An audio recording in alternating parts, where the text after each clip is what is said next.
It's funny. Last Tuesday, like, this place was full. I don't know if people are busy, holidays, family coming in. My family's coming in today, so I guess. But if you, but it's good because we're here and we're gonna have some good discussions.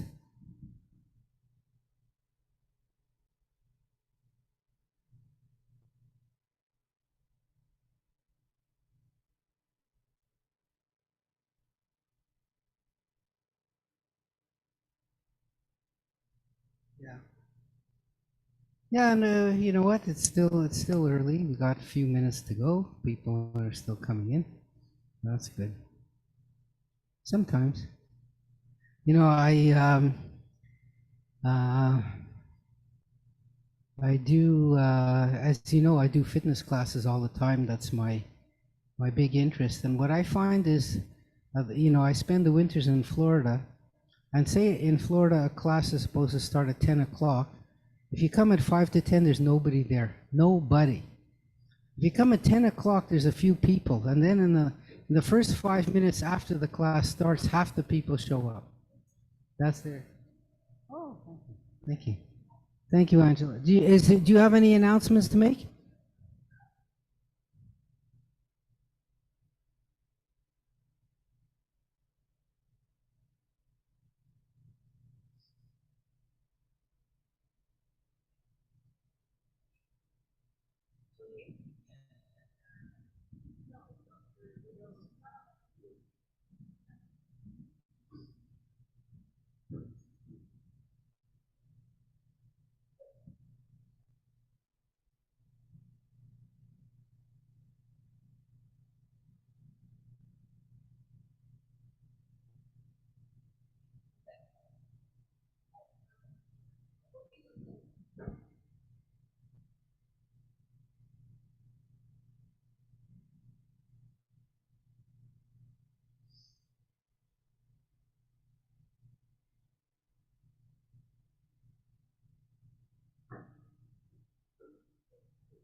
Hi everyone, thank you for coming today. I have some announcements to make. So next Wednesday, October 9th, we will have Daniel J. Levitin here in the auditorium at 6:30.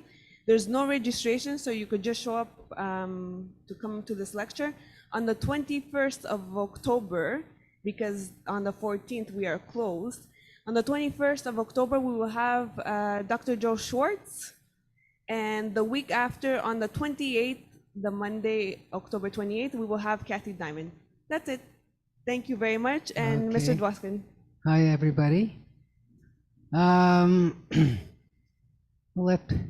people are still walking in, so that's a nice thing. I'm assuming because of the high holidays and family obligations and cooking and cleaning and preparing that some people aren't here who usually are here. Certainly it's not because of the lack of news, because there's plenty of it. I'm going to change the idea that I had for the class, which I can always come back to, but you all have heard the news that Iran has launched a whole series of intercontinental ballistic missiles at Israel. Like they did last time, they shot 300 missiles at Israel from Iran. And this time, well, we don't know the numbers. Last time, the attack was more or less pre-announced. This time, the attack was, I would say, half pre-announced. So it wasn't like, it wasn't a total surprise, obviously, but still the nature and the timing were not something that everyone was certain about. So really what I wanted to do, besides just, of course, sketching very briefly what the reason for this attack is, because the reasons go back and back and back and back. But the Israelis killed the head of the Hezbollah organization in Lebanon.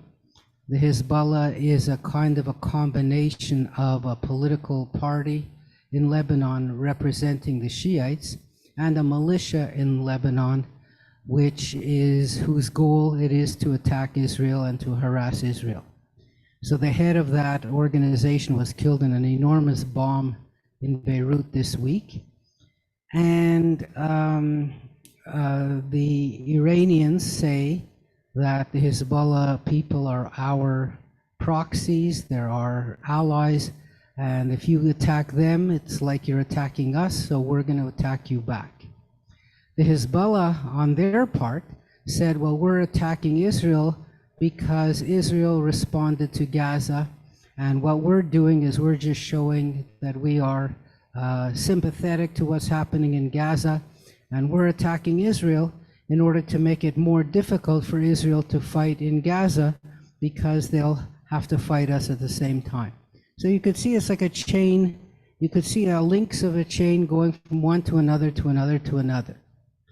So that much we all know. Now the question becomes, in the first place, why is Iran so hostile to Israel in the first place? Let's try to deal with this question to start with. Now remember that the two countries are extremely far apart, right? Here's the Mediterranean here. Israel is over here. Next door to Israel is over here. Next door to Israel is Jordan over here. Next door to Jordan is Iraq over here. And lo and behold, far away is Iran. So Iran doesn't even touch Israel by even 1 degree of separation. You have 2 degrees of separation. Iran, Iraq, Jordan, your Syria up here. So Syria doesn't even touch Iran. Syria touches Iraq, and Iraq touches Iran. So Iraq continues up this way. So you see, they're very far apart, like well over 1,000 miles apart. So for Iran to shoot missiles at Israel, it's quite an engineering feat, because they're not like just close together. You need a guidance system, you need a propulsion system, you need enough fuel to get there. It's a major undertaking, let's say. And they did it before with no success. So the question is, why would they do it again if they're also likely to have no success? Success in their eyes, of course, means actually hitting Israeli targets. Now, the fact that Israel has to defend itself against these rockets is also a kind of a cost that Iran is putting on Israel, because each time Israel shoots up one of its Iron Dome missiles, there's certainly a financial cost to that. And it also puts the whole country on edge. You may have heard that pretty well all international flights to Israel have been suspended. And so this whole tension in the Middle East is definitely causing Israel financial problems, psychological problems, security problems, even if Iran doesn't actually destroy any Israeli buildings or kill any Israeli citizens. So let's go back to the question again. So why is Iran so hostile to Israel? Let's go back a little bit before, and we'll say this, that on top of Syria here is Turkey. And over here to the north of Turkey, on the other side of the Black Sea, is Russia. And here in Iran, on the other side of the Caspian Sea, is also Russia. So at the end of the Second World War, which the Soviets defeated the Germans, and the Soviets ended up occupying all of Eastern Europe, there was a lot of pressure and worry on the United States' part that the Soviets would penetrate into Iran and into Turkey, and who knows where they might end up. And so what the Americans decided to do at that point, and the Soviets, by the way, did occupy parts of Iran for a short time after the Second World War, and then they moved back in 1946. What the Americans wanted to do was to build a kind of a wall against Russia. Not only a wall against Russia, but also what they wanted to do was to have, let's say, intelligence networks, spy networks, as much as they could in those days, to spy on Russia from the neighboring countries that were friendly. And so the United States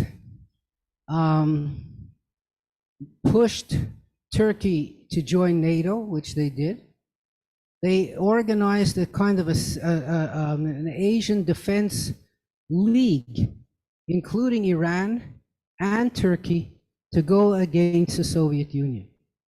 So in those days, then, we're talking now the 50s, especially the 1950s and the 60s, Iran and Turkey were very strong US allies. US poured a lot of money into those countries to be a kind of a beacon or a kind of a buffer zone against the Soviet Union. And that worked out fairly well for as long as it did. In 1979, there was a revolution in Iran, you all know. The Shah was kicked out. The Shah went to Egypt, and the Ayatollahs took over and put in effect an anti-Western, theocratic, Shiite religious government. That government, which was put in 1979, is there till this day, believe it or not, with hardly any changes. So we're talking now 40-something odd years, 45 years, that this government has been in effect in Iran, ruled by a group of Ayatollahs, of religious Shiite leaders. Now, the Shah was very friendly to Israel in his time. There were flights between Tehran and Israel. There were low-level diplomatic relationships between Tehran and Israel. And there was a lot of undercover relationships between Iran and Israel. So when the Ayatollahs took over, then, of course, they tried to destroy everything that the Shah had built up, any kind of Western values, any kind of modern rights for women, a Western-oriented society. They wanted to get rid of all that and put in a theocratic state, which they did. Now, what explains the hostility of the new Shiite-led government to Israel? Is there any kind of, let's call it, historical bad relationships between the Jewish people and the Shiite Islamic sect? And the answer is no, there isn't anything. The Shiites are an offshoot, or we'll start like this. That when Islam was created during the time of Muhammad and after his death, which was in the 640s, the split between the two versions of Islam, the Sunni version and the Shiite version, happened 2 generations after. So in other words, the Shiites are not a kind of a newfangled Protestant type religion that came 1500 years after Christianity was formed. The Shiite division with the Sunni division happened right away. And the quarrel which caused this split was mostly a political quarrel as to who should really be the leadership of Islam once Muhammad's grandchildren died. Once his grandson died, there was a kind of a division between should the military leadership of Islam take over the political leadership of Islam, or should it go to further descendants of Muhammad's family itself? That was the essence of the division. And it was the military people who won out. But the descendants of Muhammad's, that group didn't give up. They didn't surrender.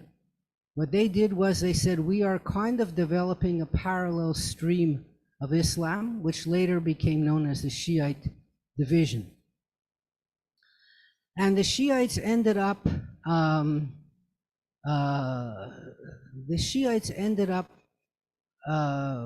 not in Iran to start with. They were mixed in with the rest of the Muslims in the rest of the Muslim world.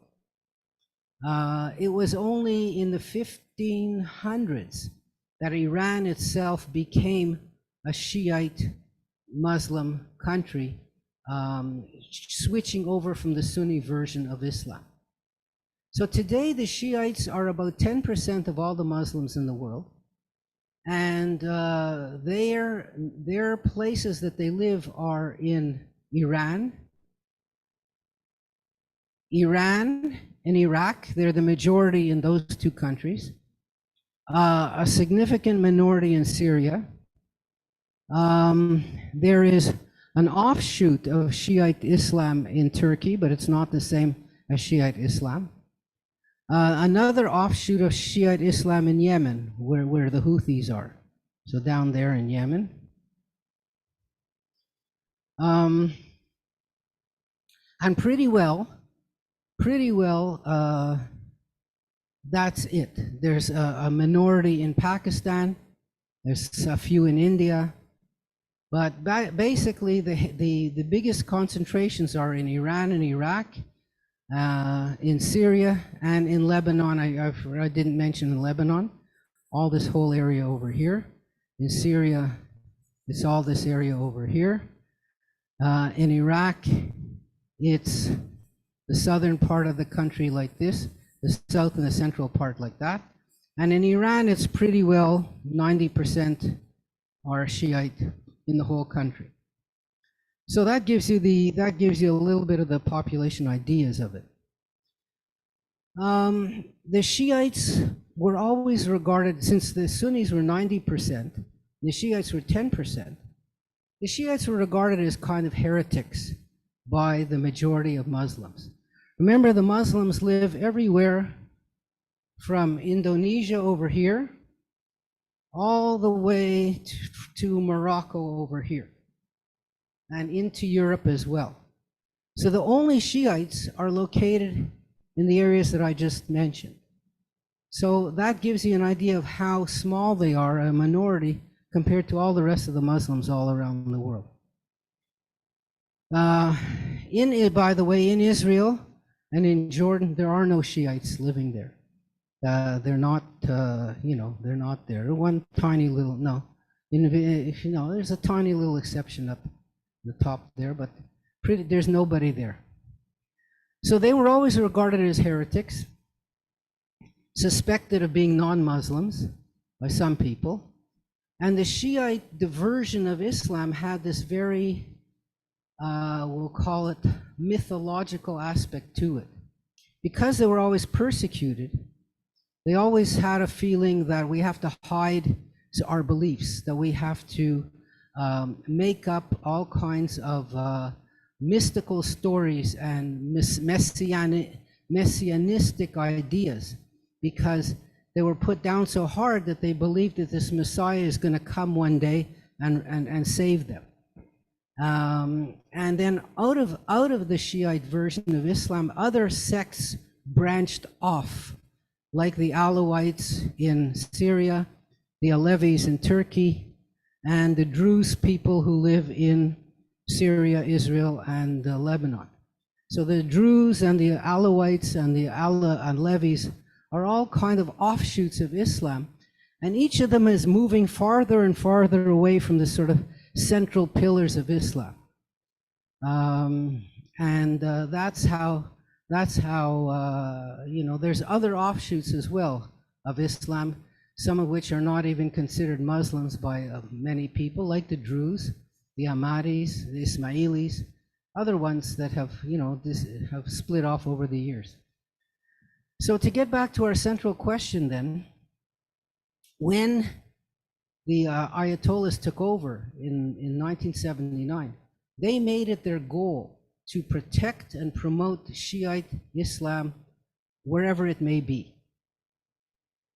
And that means forming alliances with the Shiites in Syria, which would mean Mr. Assad, who's the head of the country, and he is from this minority, the Alawite minority, forming alliances with the Hezbollah in Lebanon, and with the Houthis in Yemen. But the Gazan, the people in Gaza here, they're not Shiites. They're Sunnis like everybody else. But in order to promote the idea that the Shiites in Iran are the champions of Islam as a whole, that they are the protectors of all of the religion, they said we are going to be as pro-Palestinian as possible to sort of show our good faith, to show our good marks in the contest for who is the best Muslim. So if you want to say who is the best Muslim, the answer is the ones who support the Palestinians the most, because obviously the enemies of the Palestinians are the Jews. So that's in a way how this animosity between Iran and Israel developed, because there was no reason for it. There was no territorial problem. There was no religious problem. There's no Shiites in Israel that are being persecuted. It's just a question of saying, if we want to show our sort of faith, if we want to show how strong we are as Muslims, we have to be as anti-Israel as possible. Now, allied to that is the attitude of Mr. Erdogan in Turkey. Because remember one thing, okay? Or remember two things. The Iranians are not Arabs. The Turks are not Arabs. The Palestinians are Arabs. So if you want to say, wait a minute, we are your strongest supporters, people will turn around and say, well, but you're not even Arabs. Why are you so interested in this whole issue? The same thing in Turkey. The Turks are not Arabs either. You know, there have been long fights between the Persians and the Arabs in the olden days, or between the Turks and the Arabs in more modern times. So sometimes the idea is, when you're an outsider, you have to show you're more holy than the Pope. You know what I mean? More kosher than the rabbis, if you want to build up your good reputation in the Islamic world. So even though we're not Arabs, we're still pro-Palestinian to the end. Even though we're not Arabs, we're pro-Palestinian to the end, says the Turks. And that's the psychology of this whole issue. That's how it comes to be.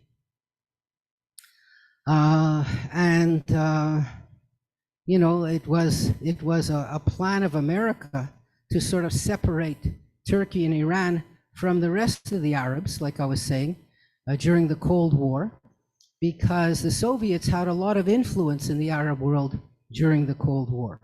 With Nasser, for example, at one time, do you know that Egypt and Yemen and Syria were one country called the United Arab Republic? It didn't last long, but this United Arab Republic was under strong Soviet patronage. So the whole idea of forming a non-Arab alliance against the Soviets started with the Americans. Between Israel and Turkey and Iran, they said, this is going to be these are our guys, these are our friends. And of course, needless to say, it's all gone now. It's all collapsed now.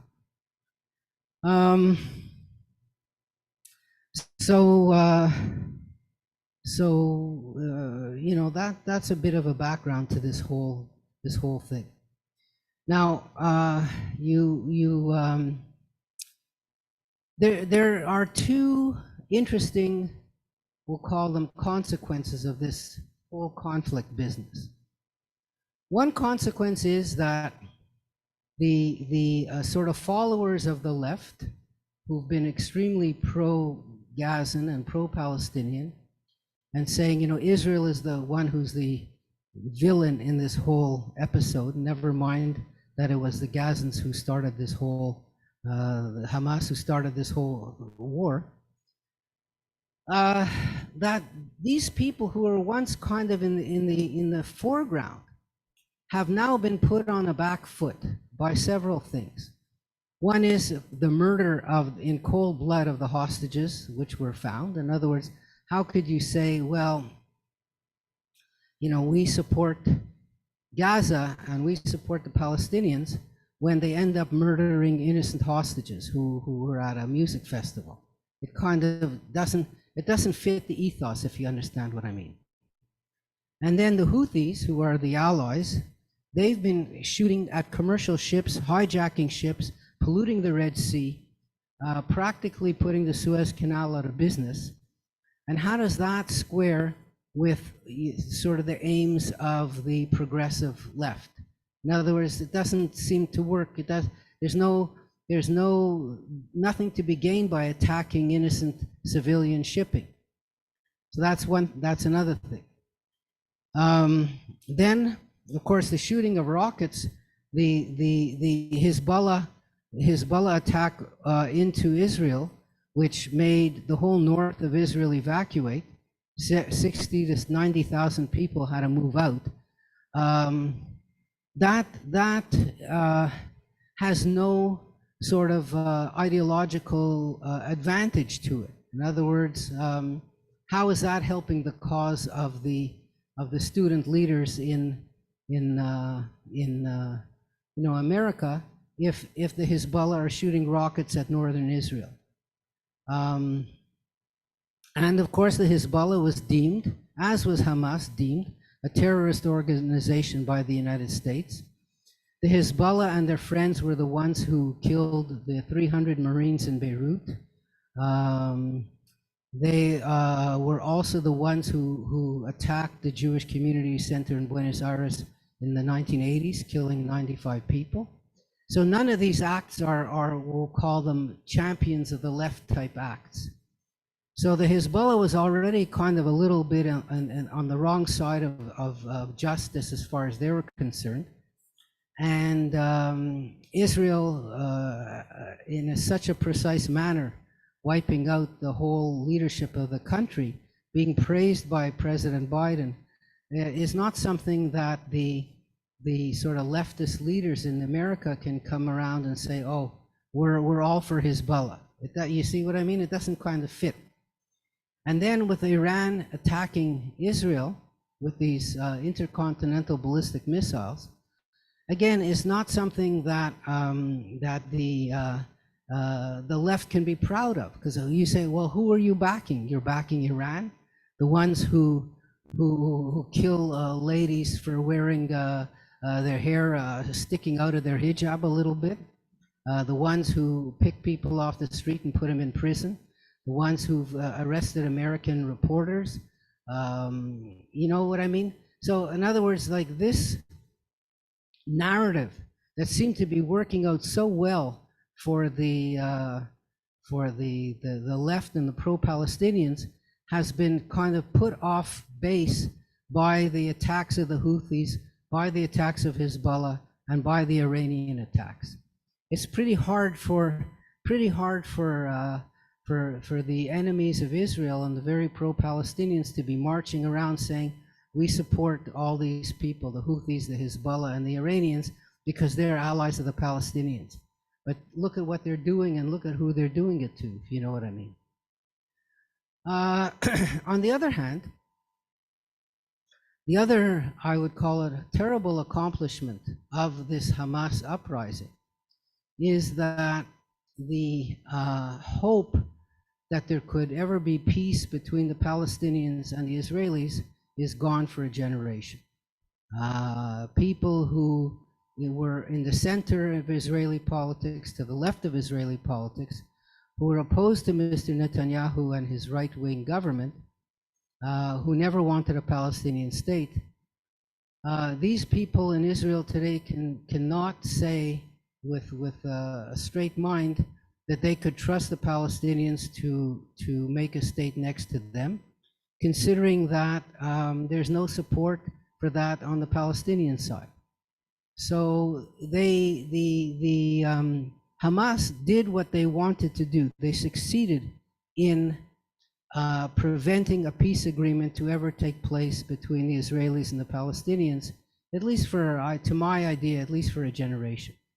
So that's the negative consequences of that whole operation.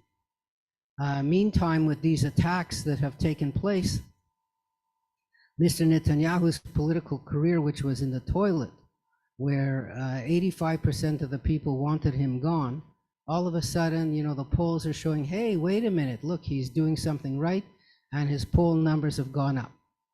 Well, you know, of course, there is no election in Israel now, so, you know, these are just numbers. I don't know, did I mention that I went to Mr. Bennett's talk a couple of weeks ago? I've forgotten. Did I mention it? Yeah, because he gave another audience or speech to the TV networks, and he had a very strong message, and you know, the more that Israel is aggressive, and the more that Israel looks like it's willing to risk and willing to fight, the more Mr. Netanyahu's star shines in Israel. There's nobody in Israel who says, oh, you shouldn't be attacking Hezbollah. You should be going to the United Nations and asking them to get Hezbollah to withdraw their rockets from Lebanon. Nobody says that because it's not possible. There was an agreement that ended the last Lebanese war. Did you just write a new?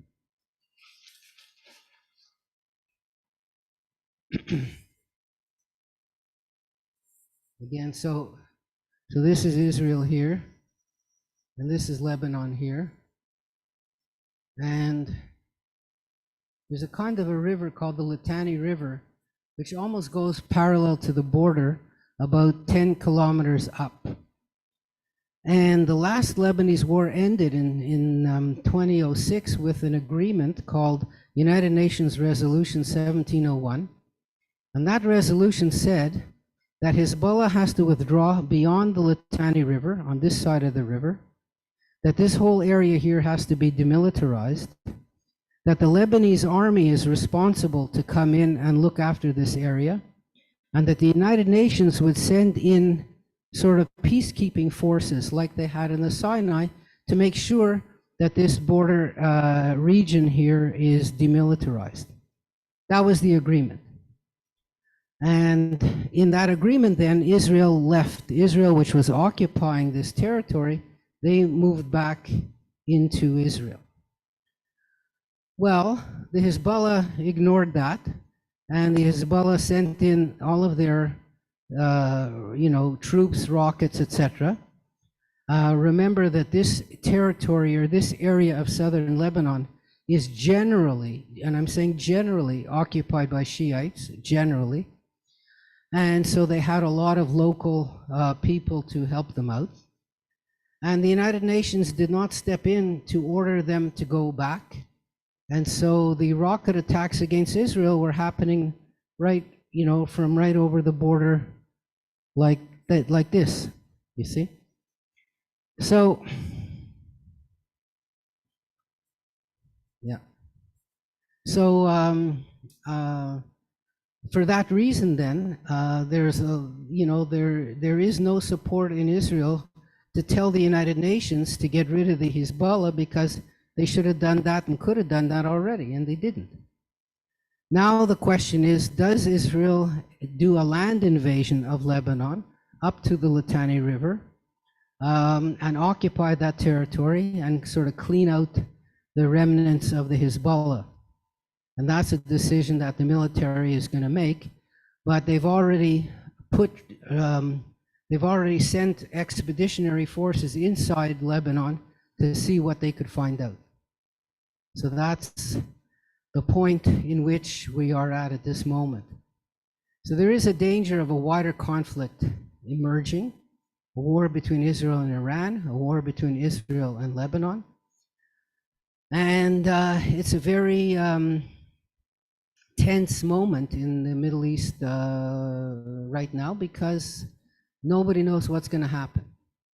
Nobody really knows what kind of weapons the Iranians have.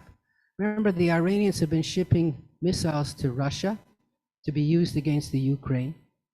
And the Iranians have also been kind of in contact with the North Koreans, getting missiles and parts from them to make into other missiles to send to Russia. So, you know, this conflict has a way of spreading out. And, you know, it all depends on the amount of diplomacy and pressure that the world can put on Iran to slow down what they're doing. They're putting pressure on Israel not to hit back at Iran. And Israel may well hit back at Iran. But the hitting back at Iran that Israel could do, I would think anyway, is not by sending missiles 1,000 miles away to hit God knows what in Iran. But Israel has all kinds of agents and all kinds of networks in Iran itself, what they could activate to do something that would hurt the Iranian government. So basically, that's the situation that we're at right now as far as this is concerned. And this wasn't going to be my subject, but it turned out to be for now. Yeah.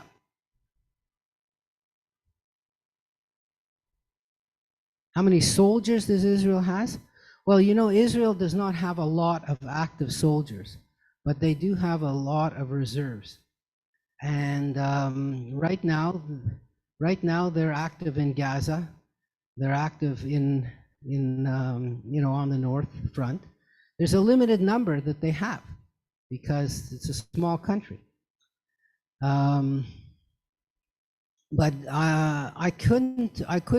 I would have to say, as far as an active number, it's probably around 100,000, the soldiers that they have on active duty, the people who are, you know, between the ages of 18 and 21 who are serving their 3 years. That's the ones, you know, plus the officers that are, you know, chose to be career officers. That's the sum total of the Israeli active military. The rest are all in reserves, and that's more than double the number of soldiers that are on active duty. Well more than double the number. Anybody else? Any other questions? So I'm going to change subjects. I had two subjects to talk about. Well, let me just tell you what my subjects were going to be. Get rid of this.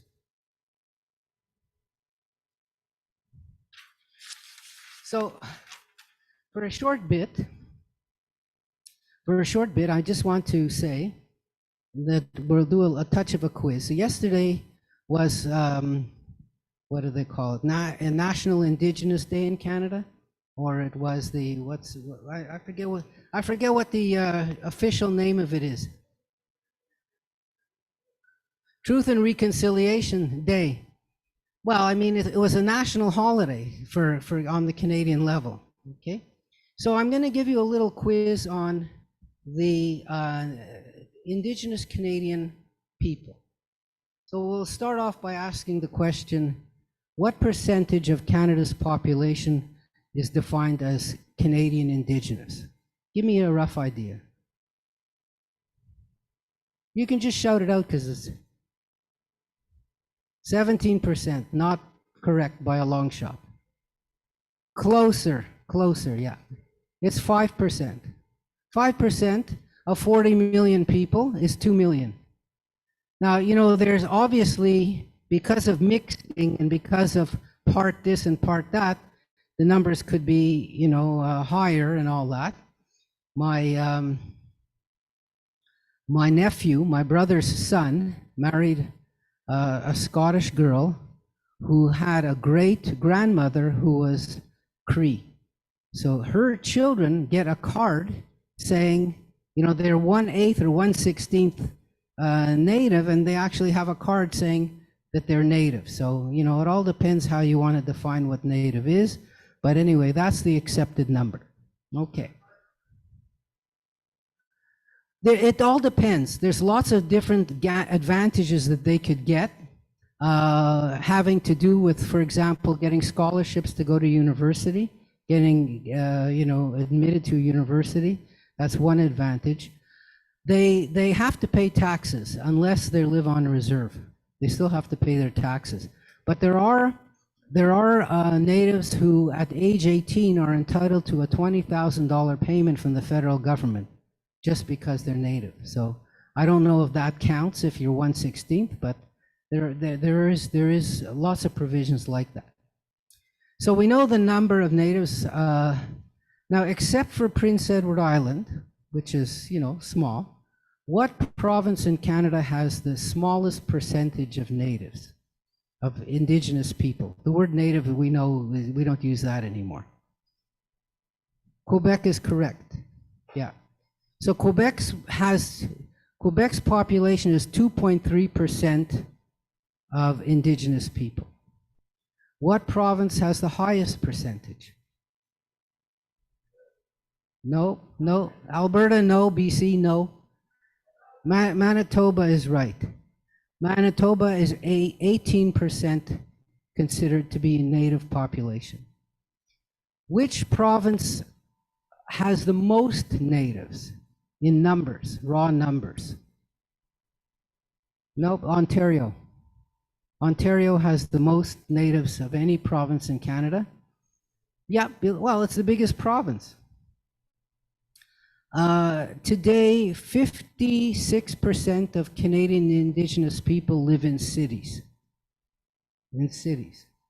What city in Canada has the greatest number of Native people living there? Correct. Winnipeg is correct. Winnipeg is right. And 12% of people in Winnipeg are Native, Indigenous. Counting smaller cities, what city has the greatest proportion of Indigenous people? It's in Saskatchewan. It's Prince Albert. As 40% of Prince Albert are of Native population. What percent of Montreal is Native population? 1%. And what percent of Toronto is Native population? Also 1%. So it gives you some idea then of how the native populations are distributed. Now we talked about the provinces, but if you talk about the territories, we have 3 territories, right? We have Nunavut, Northwest Territories, and the Yukon. Nunavut is 85% Indigenous.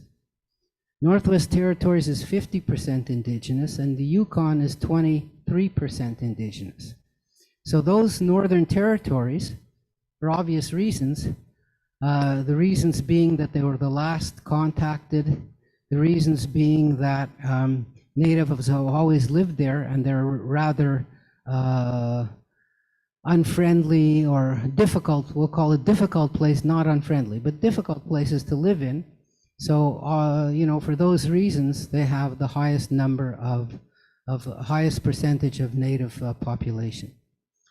In Nunavut, the Inuktitut language is one of the 3 official languages. So English, French, and Inuktitut. Yes, over there, yeah.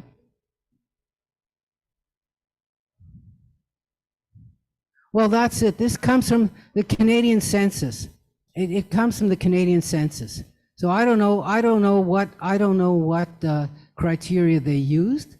My guess is it's a self-definition. When we all get that. Sometimes the questionnaire says, are you of native origin? Tick off. So if you tick it off, they count it. They're not going to check your yichus. So it's self-declared. Self-declared. And in the olden days, it meant that there were fewer natives than really existed. Nowadays, it means that there's more natives than really exist. Put it that way. As far as the self-declared parts. Of all the different native groups, in Canada, there's many different, we'll call them nation groups or tribes, as they used to call them. Which one is the biggest?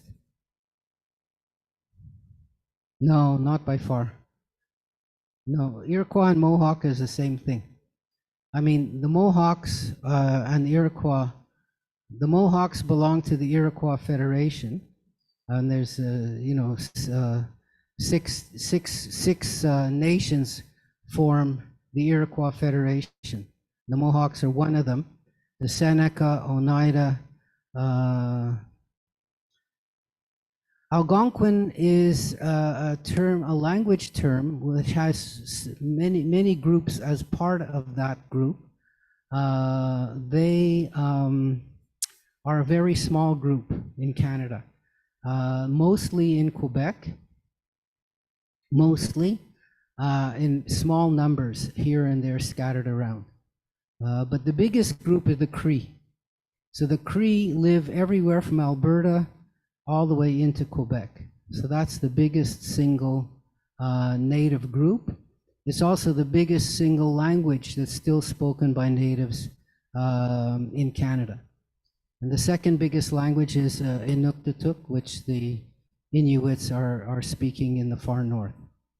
Some languages are completely disappeared. There's many smaller groups in British Columbia that only have a couple of hundred people in there. And by and large, it's a real effort to try, after so many years, to keep the languages going when English is just so predominant or French is so predominant. So I think that the Mohawks of Quebec are making maybe one of the biggest concentrated efforts to make the language into a second language, to teach people Mohawk who already speak French and English, just to keep their roots going. And the same thing with the Mohawks in Ontario. They also have Mohawk language schools there. But other groups, well, I mean to say the Cree and the Cree and the Inuits, they have their own language schools, of course, because those languages are still spoken up in northern Quebec and in Nunavut. But in places, like I said, if 56% of the indigenous people live in cities, well, these cities don't have schools that are specifically oriented to their people and their needs and their culture and their languages. So the assimilation rate is very, very high. Anyway, that's just a kind of you know, a little spotlight on the Canadian Indigenous communities.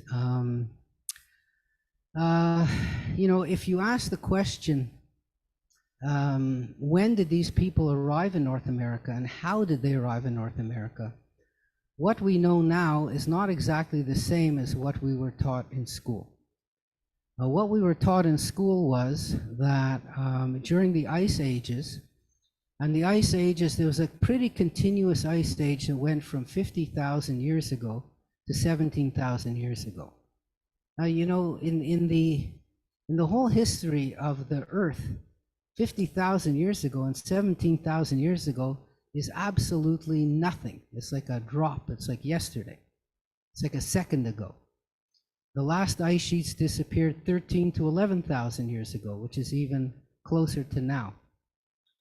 So the idea was that they simply walked over a bridge between Russia and Alaska, and just kept on walking until they got down to Canada. So that was an idea based on small areas in the Yukon that actually never got an ice sheet covering them. And in those areas, they found old, you know, tools and knives and things like that, going back somewhere around 15,000 years ago. And so the logic was, okay, these people came that way, and that's how they came down. And the idea was that they sort of gradually filtered down all the way from the Yukon down to the bottom of South America. That was the idea. So if that were the case, then the earliest inhabitants would have been in the Yukon, and then the most recent inhabitants would have been at the bottom of South America. But they found material of indigenous material in the bottom of South America that's almost as old as the ones that they found in the Yukon. So how did that come to be? And in Mexico also. So that's the question. Now, if you think of it in a bit of a logical way, when there was an ice age, where would the shoreline of North America have been? Right? Think of it. So so much of the world's ice was taken up, right? That there was a lot less ocean then than there is now. Certainly, we know for absolutely sure that you could walk from France to England no problem during the Ice Age. There was, the land was there. They even have trees down at the bottom of the North Sea that are tree stumps. So the oceans, in other words, grew from those days to now. So if the oceans grew, what that means is that the shoreline of the Pacific Ocean is today way underwater. So it's much more logical to think that people came from Asia by boat, by canoe, down the shoreline, which is now, of course, the middle of the ocean. Well, not the middle, but it's the ocean. And they settled in communities along the shoreline, which are now underwater. And so therefore you can't find their their remnants, and there's people looking. There are divers who are actually going out looking in British Columbia along the coastline for underwater sites that Native people might have lived in. Now, there's something else interesting that I just read about just this week, that they did some DNA testing of indigenous people in South America. And you know what they found? That they are related to the people in Easter Island. Easter Island in the middle of the Pacific Ocean, where all those big figures are, the ones that are standing there, the big stone figures on Easter Island. That's that's it. That's what they're called. Moas. Moai. Moas. So what they found was that at some point or other, these Easter Islanders, like way before the Spanish arrived, must have gone by boat to South America and interbred with the native people who were there. Because otherwise, how could native people in South America have Easter Island DNA in them? So there was lots of contact, in other words, that we don't really know a lot about, but we're sure now that the Spanish people who came to South America were not the first people from the old world who came. We're pretty certain that the Chinese made lots of expeditions and must have touched South America at some point or other. Among other reasons why is that we find like Chinese material, Chinese, teapots and stuff like that, that the native people have had for ages and ages. And where did they come from? That type of thing. So, in other words, the migration that came to the Americas came in different times, older than we think, and from different places also. But we do know that the Asian expansion was the main one. The people came from Asia, they came to the Yukon, and it seems as if that group of people stayed there for a long time before they moved further south into where the glaciers were receding. It's also certain that these people caused the extinction of all the large North American animals that were alive as little as 14,000 years ago in North America. Camels, sloths, tigers, mastodons, large animals like that were around practically yesterday. And when these human beings arrived with their spears and their bows and arrows, they managed to wipe out all of these large mammals that lived in North America for hundreds of thousands of years. Anyway, of course, given time, it's so amazing that if these people arrived, if we assume that these people were sort of from one ethnic group when they came, and there's evidence that they were, think of how quickly the languages differentiated themselves one from another over time. So in North America, there's about 14 major language families, which are really separated from each other. They're really not related to each other at all. What are related to each other, so you should know of interest, the Dene people who live in the Northwest Territories, you've heard of them, right? The Dene people and the Navajo people in Arizona, their languages are very closely related. So somehow or other, a group of them must have stayed in Northwest Territories, and another group went down to Arizona and New Mexico, and that's the Navajo people.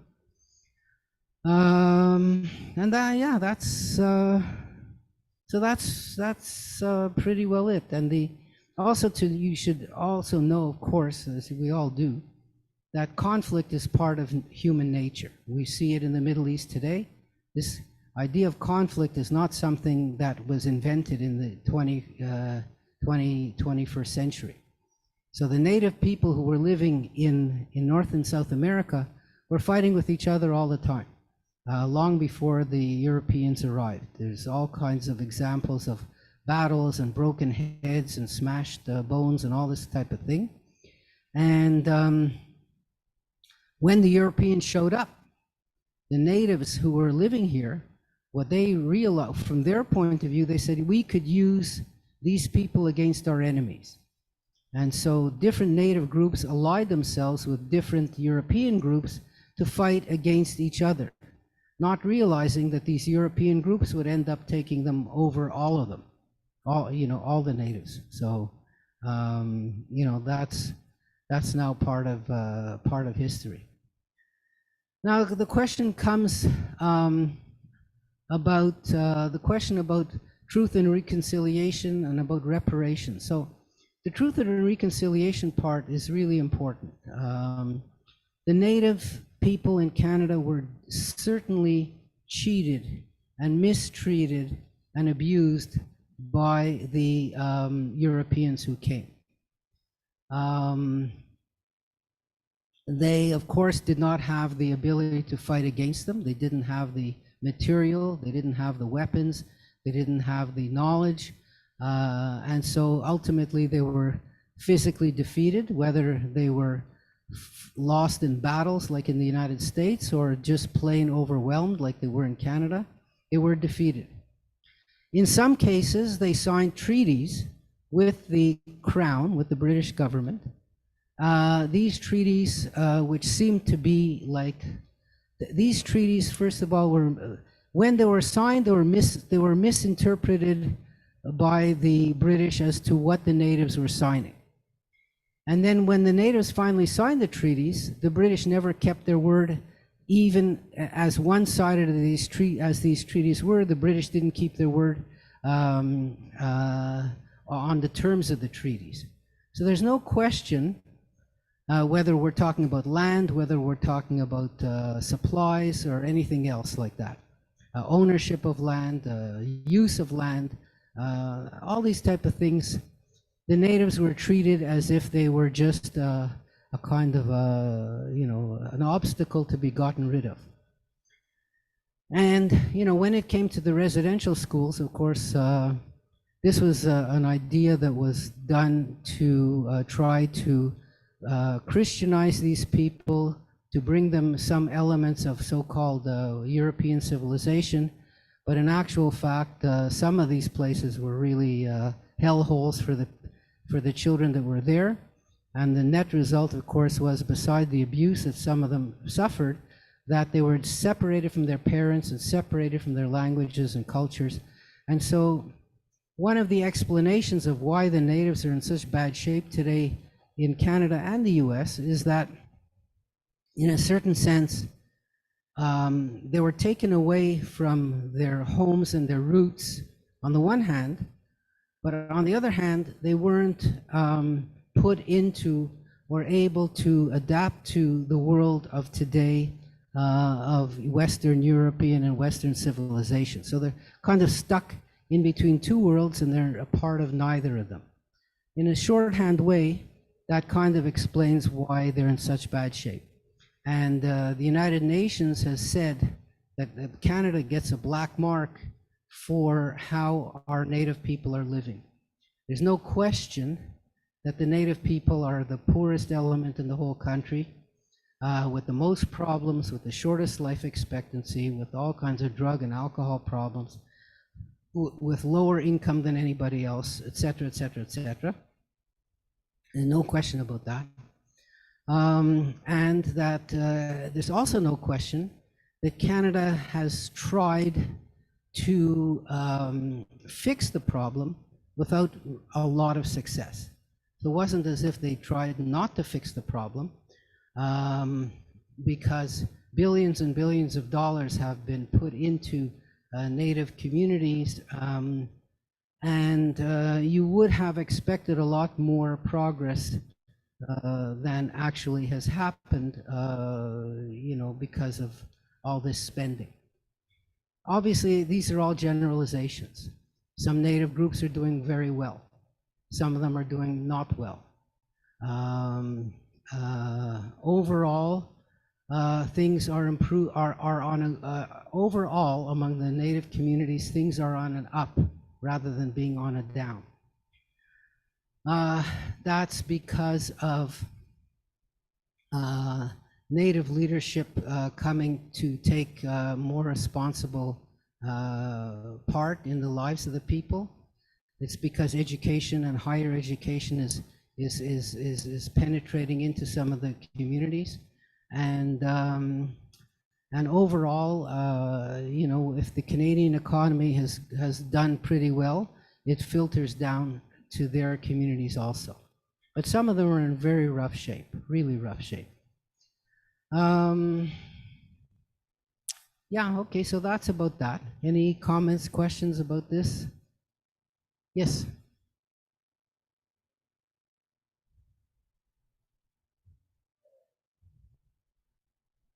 Yeah, that's a question that seems to have been decided to say that Métis people, in other words, Métis means a mixture of Native people and Europeans. Remember that for the most part, at the very beginning, it was males who came to live in this world from Europe, and the women were kind of, you know, left back home. And so the males interbred with the female natives, and in some places like Manitoba, they established their own kind of identity and their own sort of community of these mixed people. So the word Métis is very closely related to the Spanish word mestizo, which mestizo means a mix.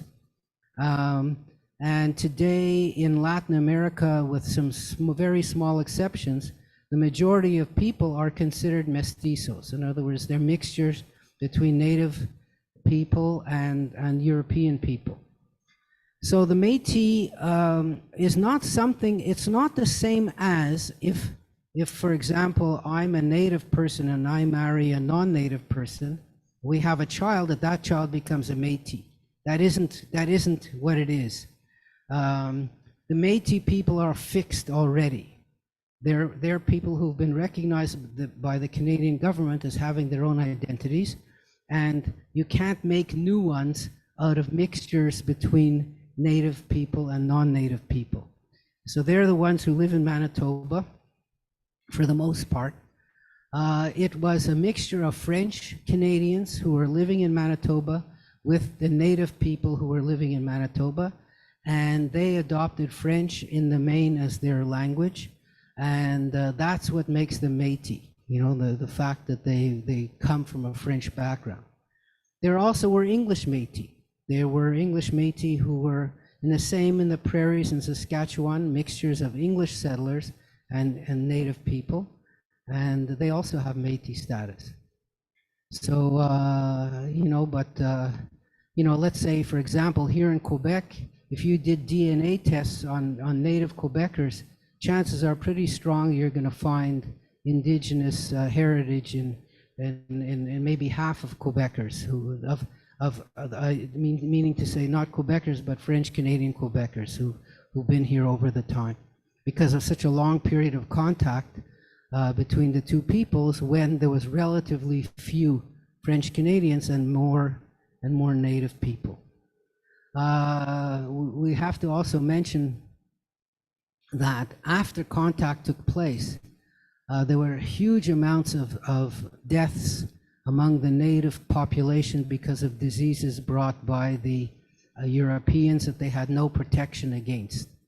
And these diseases included, but not excluded, things like measles, smallpox, TB, and many other diseases that just didn't appear in North America. And the communities were somehow, in some of them, in cases in New England, they were completely decimated by these diseases. I mean, you know, there's recordings of historians, of not historians, but of let's say British Americans who went to visit their community, the native communities in Massachusetts, and then all they found was completely empty villages with nobody there because everyone had died.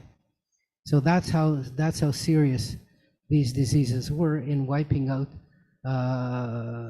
you know, such a big percentage of the native population, which at the same time, of course, destabilized their communities, destabilized their societies, and made it even harder for them to survive after the contact between you know, between the Europeans and the native populations.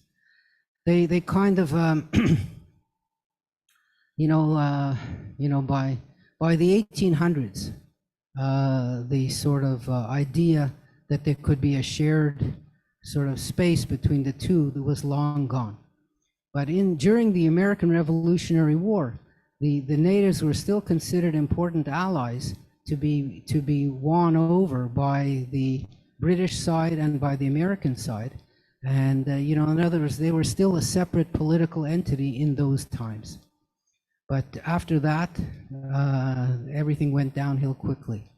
And you know, of course, of the famous evacuation of all the natives from southeastern United States in the early 1800s, the 1830s.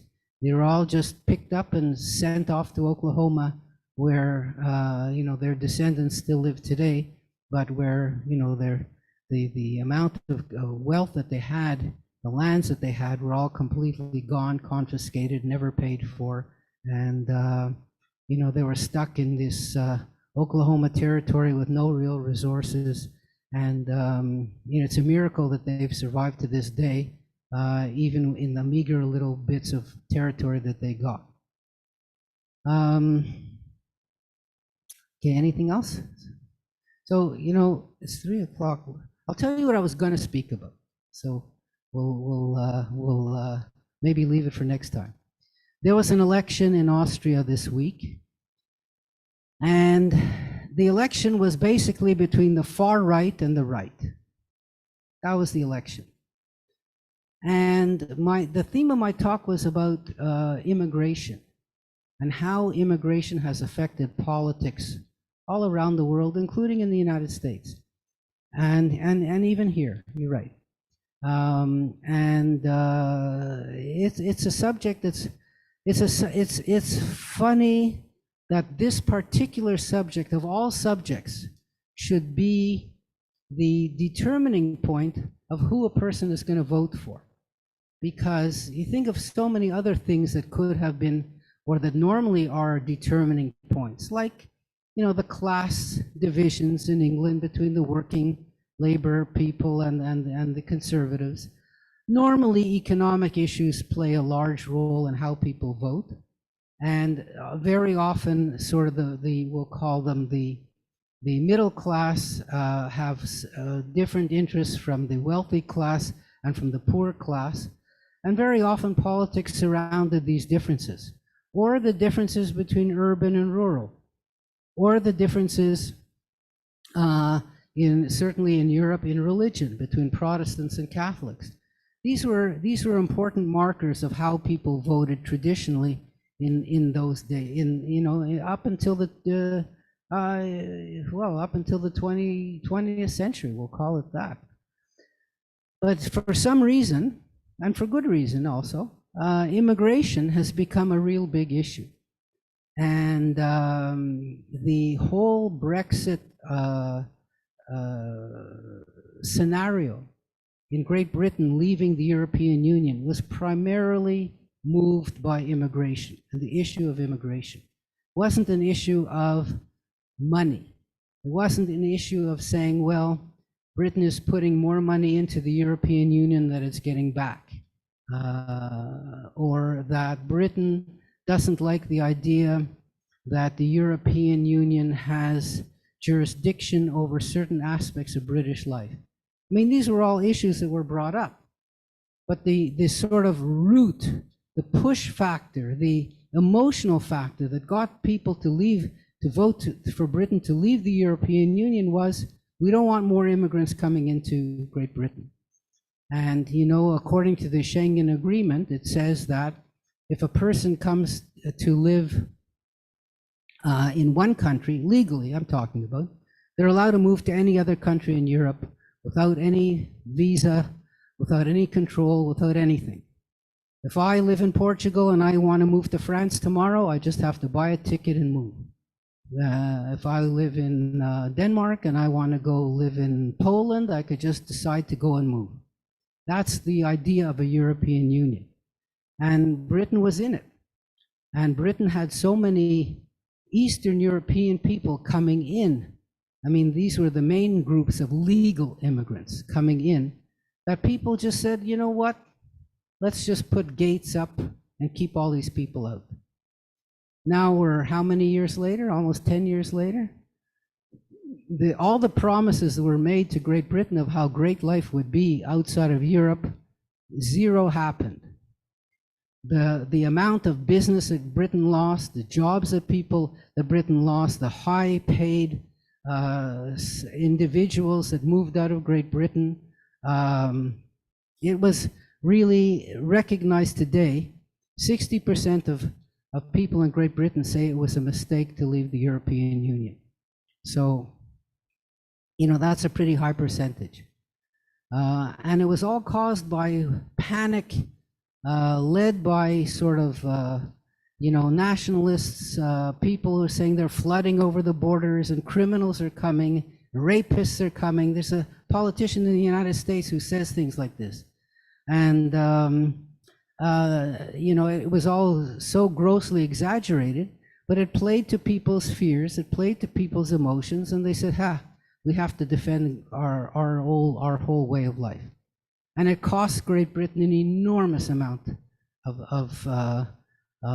their standard of living, in their economic development and everything else. And other countries took the lead and won't give it back. In other words, businesses and banks and insurance companies that moved to Dublin or moved to Amsterdam or moved to Paris, they're not going back to Great Britain. So these are all losses that they've suffered. Plus, of course, the British farmers lost more than anybody else because the European Union was paying people just to farm. And, now they don't have that anymore. Anyway, it's a subject maybe for next time. So I want to wish everybody Happy New Year. Hopefully you get to see your families, and that 5785 proves to be, unlikely as it seems, a year of peace and a year of stability around the world, and especially, of course, in Israel. But things have gotten started off on the wrong foot. So sometimes, you know, one time I handed in a test to my teacher that was so bad, he said, Hershey, you can only go up from here. So that's you know, a kind of a lesson, you know, things can't get much worse.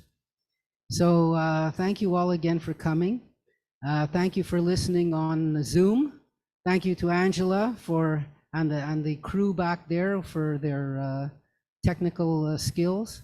And I'll see you all, is it next Tuesday? Yeah, next Tuesday.